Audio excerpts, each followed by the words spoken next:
अगला सवाल दीपिका ने पूछा है, सद्गुरु, आपने एक दर्शन में कहा है कि आपको हर किसी से वैसे ही पेश आना चाहिए जैसे आप मुझसे पेश आते हैं। सद्गुरु, आप करुणावतार हैं, लेकिन मेरे घर में एक अमानवीय दुष्ट प्राणी है। उसमें आपको देखना मुश्किल हो जाता है। इस परिस्थिति में मैं उससे कैसे निपटूं?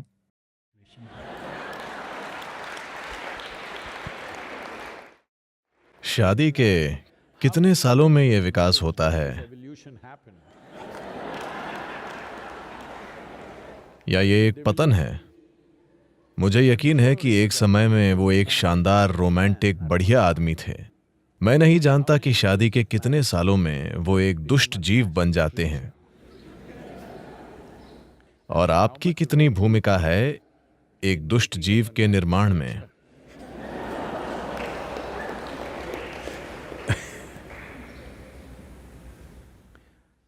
देखिए, खासकर अगर वो एक दुष्ट जीव हैं, अगर ऐसा है तो ये आपका नजरिया है।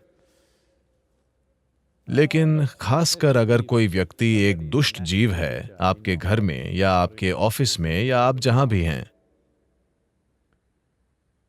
आपका किसी चीज को एक खास तरीके से देखना उनके बारे में नहीं है, यह आपके बारे में है। क्या आप अपनी आंखों को, अपने मन को, अपने दिल को, अपने शरीर को सुखद रखना चाहती हैं या दुखद? आप इस बारे में अपना मन बना लीजिए।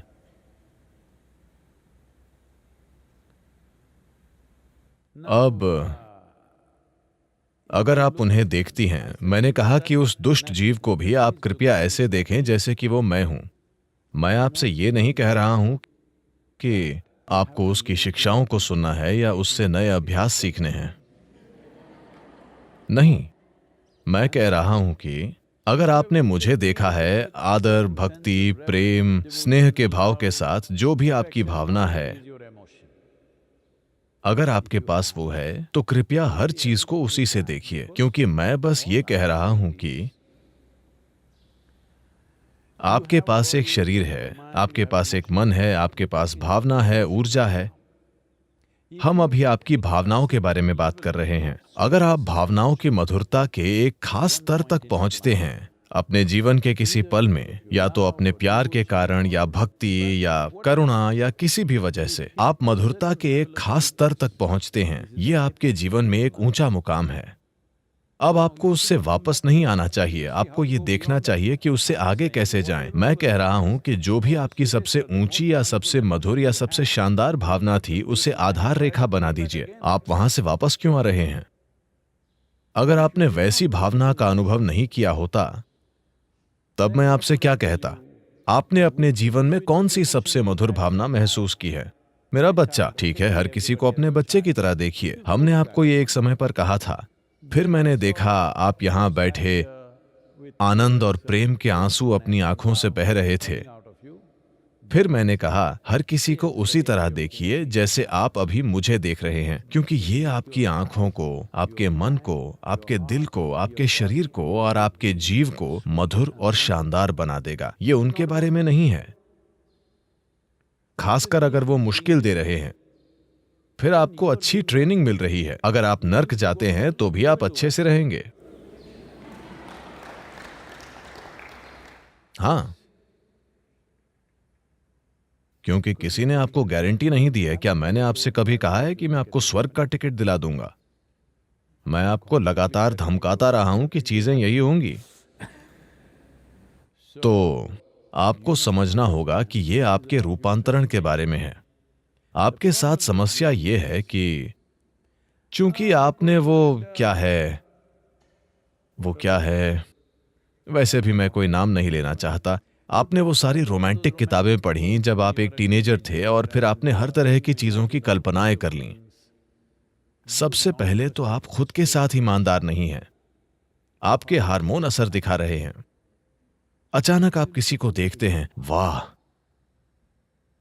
मुझे यकीन नहीं होता वो इतनी सुंदर है, वो कितनी जबरदस्त है, वो कितना हैंडसम है, वो कितना अच्छा है, हर चीज जो वो करता है। आप खुद को बकवास से भर रहे हैं।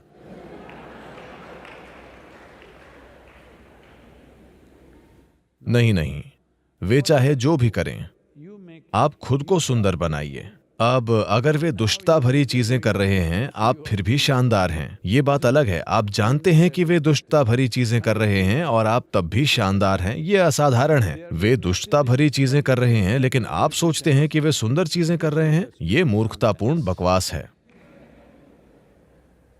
मैं आपको बताता हूं, कोई व्यक्ति जो भारतीय सेना में काम करता था, उसने मुझे ये बात बताई क्योंकि हम उसी तरह की परिस्थिति में थे कहीं और। तो उस समय वो ये बात बता रहे थे। वे पूर्वोत्तर इलाकों में ड्यूटी पर थे जहां हाथियों की काफी आबादी है। तो वो एक बटालियन के लीडर हैं। वो मेरे ख्याल से 18-20 लोगों के समूह का नेतृत्व कर रहे हैं। वे जंगल से होकर जा रहे हैं और उन्होंने एक बहुत बड़े हाथी को देखा। हर कोई पीछे हट गया। उन सभी के पास हथियार हैं, ठीक है, शक्तिशाली हथियार। ये घुसपैठ रोकने वाला दल है। इसका मतलब वे पूरी तरह से हथियारों से लैस हैं।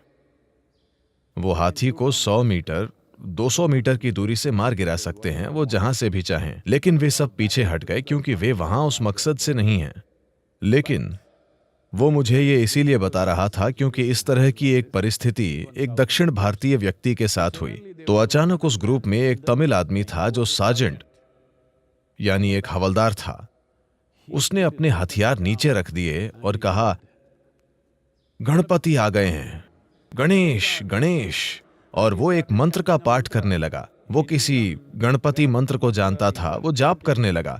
वो सामने दौड़कर हाथी के पास चला गया, बस 50 फुट दूर, और घुटनों के बल बैठ गया और जोर जोर से मंत्र का पाठ करने लगा।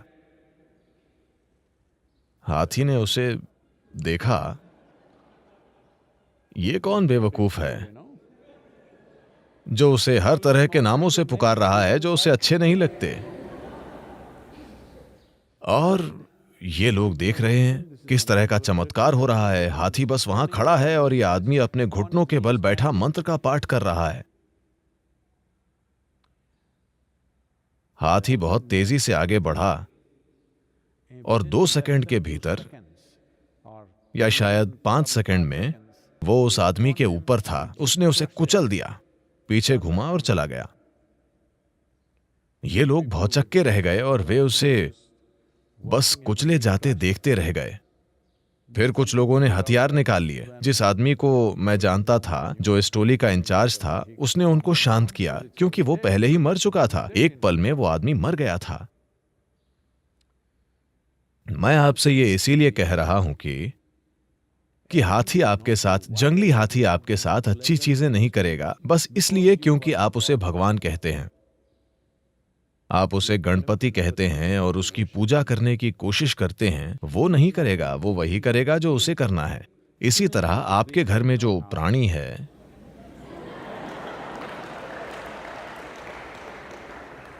वो वही करेगा जो उसे करना है, जो भी उसका गुण है।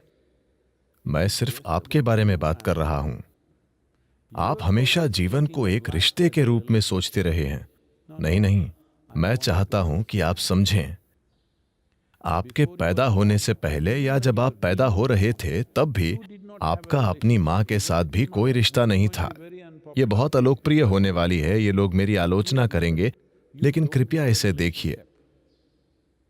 आपका कोई रिश्ता नहीं है, हमारा बस एक अस्तित्व है। रिश्ता आपकी जरूरतों की वजह से बना। आपने उन्हें भोजन के रूप में देखा, आप उनके पास गए। आपने उन्हें अपने जीवित रहने के आधार के रूप में देखा, आपने उसे जल्दी से पहचान लिया। जिस पल बच्चा पैदा होता है, उसे किसी दूसरे पुरुष या किसी और महिला को सौंप दें और उन्हें बच्चे की सभी जरूरतों का ध्यान रखने दें, बच्चा तुरंत उनके पास चला जाएगा। ये पूरी सोच कि आपको लगता है कि वो आपके पास आ रहा है क्योंकि आप मां हैं और आपने उसे पैदा किया है, नहीं, सिर्फ जरूरतों के कारण। वरना केवल अस्तित्व है। यह अस्तित्व या तो सचेतन हो सकता है और एक अद्भुत उपस्थिति में रह सकता है और इसके लिए उपलब्ध हो सकता है, या बस सर्कस करता रह सकता है। शुरू में आपकी मां सब कुछ थी, वो सबसे अद्भुत प्राणी थी, और फिर आप बड़ी हो गईं, आप एक किशोर बनी और आपने एक लड़के को देखा, वो सबसे शानदार आदमी था पूरी दुनिया में। जब आपकी माँ बीच में आई, अचानक आपको उनसे नफरत होने लगी। हेलो? जब वो आदमी आया, वो सबसे सुंदर था, फिर वो एक दुष्ट प्राणी बन गया, या आपने ऐसा सोचा। अब आप सोचती हैं कि वो सबसे बुरा इंसान है। ये चलता रहता है। मैं चाहता हूं कि आप समझें कि सुंदरता और बुराई दोनों आप बना रहे हैं। मैं आपसे ये बनाने के लिए, मैं आपसे ये सोचने के लिए नहीं कह रहा हूं कि ये व्यक्ति जो कुछ भी कर रहा है वो शानदार है। ये जीवित होने का एक मूर्खतापूर्ण तरीका है। ये सिर्फ इतना है कि अगर आप सब कुछ देखते हैं तो आपके पास जो भी चरम अनुभव है उसे आधार बनाएं। This is growth. यही विकास है। आपने सांप और सीढ़ी का खेल खेला है? Swing, swing. आपने वो खेल खेला है, सांप और सीढ़ी का खेल? जब आप इस खेल को खेलते हैं तो आपका इरादा एक बार सीढ़ी चढ़ने के बाद वापस आने का नहीं होता। आप एक सांप को नहीं छूना चाहते हैं, आप एक और सीढ़ी खोजना चाहते हैं, एक और सीढ़ी ऊपर जाना। ये जीवन की एक सहज अभिव्यक्ति है। तो एक बार जब आप अपने भीतर मिठास का एक निश्चित स्तर जान लेते हैं तो इसे नीचे मत लाइए। यही आधार होना चाहिए। अगला स्तर बेहतर और बेहतर होना चाहिए। इसीलिए जब मैंने कहा अभी आप यहां पर परमानंद के आंसुओं और मेरे साथ ऐसे प्यार से बैठे हैं, Then I said, let this be the basis. फिर मैंने कहा ये आधार होना चाहिए, इससे नीचे मत जाइए। हर चीज को इस रूप में देखें, कम से कम इतना तो होने दें। अगर ये लगातार हो रहा है, बार बार हो रहा है, तो निश्चित रूप से आप एक और सीढ़ी ले लेंगे। बस थोड़ा सा समय लगेगा। नीचे मत आइए, मैंने बस यही कहा है। और कृपया उसका एक बुरे प्राणी के रूप में वर्णन न करें। बेचारा आदमी।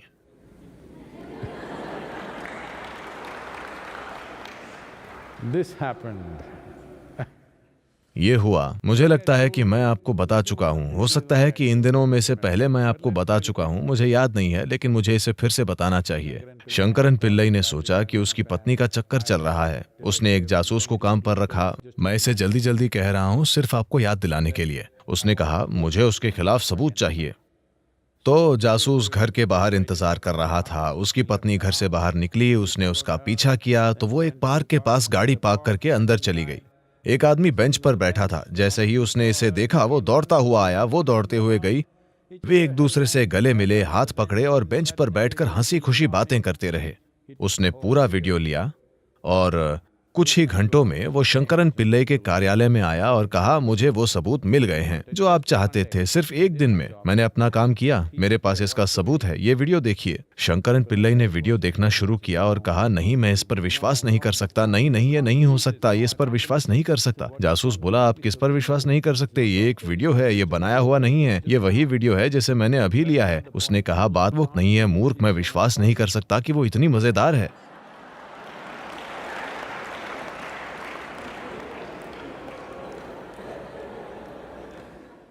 इसलिए After 15 days is over, 15 दिनों के बाद जब आदमी कहीं दूर चला जाता है तो आप देखेंगे कि वो कितना मजेदार था। खुद के साथ ऐसा मत कीजिए।